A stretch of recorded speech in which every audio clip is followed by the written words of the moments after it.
Hey, seventh graders. So, first, let's talk about your CFA real quick. I tried to put it as clear as I could in our directions, but this is very important that you try hard on. I will not mark you down for being wrong, but I will mark you down for giving little effort. If you put forth effort, no matter if you're right or wrong, you will get full 30 points. That's quite a bit. It's a good little pick me up before Christmas. Now, what you're going to do after you read chapter 7, you're going to find page 56 on here in the book, and you can see it down here on the corner. It's page 56. It's at the end of chapter 7. I want you to start right here where it says the assignment continued, and Jonas watched and listened, relieved now by the wonderful assignment his best friend had been given. You're going to read that all the way to the end of chapter 7. What had he done wrong? And then you're going to go to our theme CFA, which looks like this, and you're going to tell me what the theme is.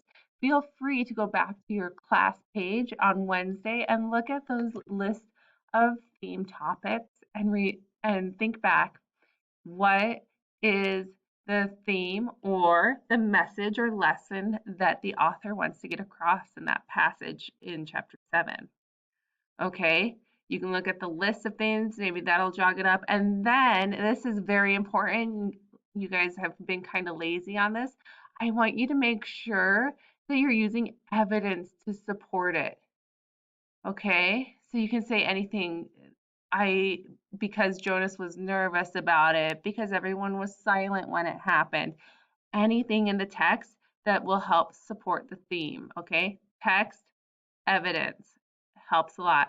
Then you're just going to summarize the passage and explain what the theme is using that text evidence. All right, so that's what we're doing for your assignment today. And as long as you turn that in, you will be counted as present. Turn it in before 3 p.m., please. Also, you just need to finish reading chapter 8. We'll do a little comprehension check tomorrow. I'll post that up on Thursday for you to finish and turn in on Friday. I will skip the vocab for chapter 7 and 8. Okay? Sound good? All right. I'll see you guys office hours if you want to on Friday, but if not, have a wonderful break.